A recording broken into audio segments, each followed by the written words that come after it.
السلام علیکم ناظرین۔ ٹھیک 266 سال پہلے 22 جون کی شام بنگال کے محل میں ایک میٹنگ ہوئی تھی۔ یہ میٹنگ محل مالک کے پرسنل بیڈ روم میں ہوئی تھی اور اس میٹنگ میں 3 لوگ موجود تھے، ایک انگریز، محل کا مالک اور اس کا بیٹا۔ انگریز فراوانی سے ہندی، فارسی اور بنگالی بول رکھتا تھا، لہٰذا اس نے محل مالک کے سر پر قرآن اور اس کے بیٹے کے سر پر اس کا ایک ہاتھ رکھا اور قسم اٹھوائی کہ وہ وہی کرے گا جو انگریز اسے کہیں گے، اور اگر وہ ویسا ہی کرے گا تو انعام میں اسے طاقت اور حکومت دی جائے گی۔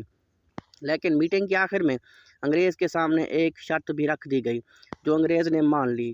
چونکہ میٹنگ کامیاب ہو گئی تھی، اس لیے اگلے دن انگریزوں نے ایک لڑائی کا فیصلہ کیا، حالانکہ جیتنے کا کوئی چانس ہی نہیں تھا، کیونکہ انگریز بمشکل 3100 تھے جبکہ ان کا مقابلہ 50,000 کے ساتھ تھا، اور 50,000 بھی ایسے کہ جن کے پاس اتنی بڑی بڑی توپیں تھیں کہ انہیں سفید رنگ کے بڑے بڑے 50 بیل کھینچ رہے تھے۔ ان بیلوں کو بہار میں بریڈ ہی اس مقصد کے لیے کیا گیا تھا کہ وہ لوہے کی توپیں کھینچ سکے، اور ہر توپ کے پیچھے ایک بڑا ہاتھی اسے دھکا دے رہا تھا۔ اگر آپ نے دیکھا ہو تو Lord of the Rings film کا ایک سین بھی اس منظر سے انسپائرڈ ہو کر فلمایا گیا ہے، لیکن انگریزوں کو ان بیلوں یا توپوں یا ہاتھیوں کی فکر نہیں تھی، کیونکہ وہ ایک کامیاب میٹنگ کر چکے تھے اور ہوا بھی وہی جس کی انہیں امید تھی۔ جب لڑائی شروع ہوئی تو 50 میں سے 45,000 فوج خاموشی سے پیچھے ہٹ گئی، اور محض 11 گھنٹے کے اندر بنگال کا پورا صوبہ انگریزوں کی جھولی میں جا چکا تھا، اور ایسا گیا کہ صرف اگلے 100 سال میں انگریزوں نے برِ صغیر سے لے کر برما تک کے علاقے پر اپنا راج قائم کر لیا تھا۔ لیکن آپ کو یاد ہے کہ میٹنگ میں انگریز کے سامنے ایک شرط بھی رکھی گئی تھی۔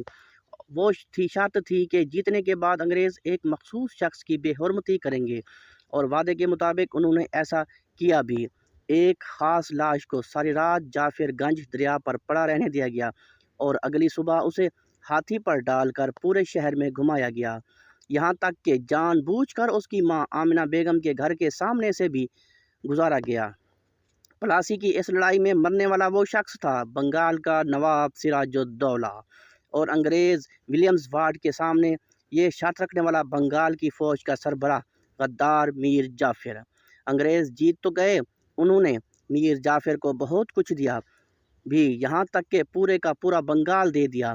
وہ میٹنگ ایک کامیاب میٹنگ تھی، لیکن یاد رکھیں کہ ہمیشہ کے لیے کچھ بھی نہیں ہوتا۔ ایک دن ایسا آیا کہ میر جعفر بھی ذلیل ہو کر مر گیا۔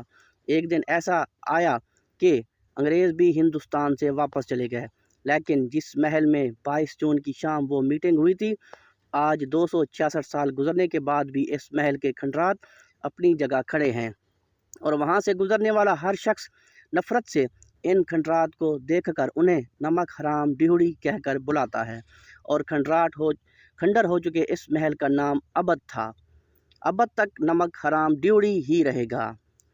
تعریف شاید ہے خود دوبارہ دہرا رہی ہے، لیکن رب العالمین کی شان نرالی ہے۔ آج میر جعفروں کا انجام بھی ان جندے امجد میر جعفر جیسا ہی ہوگا، انشاءاللہ۔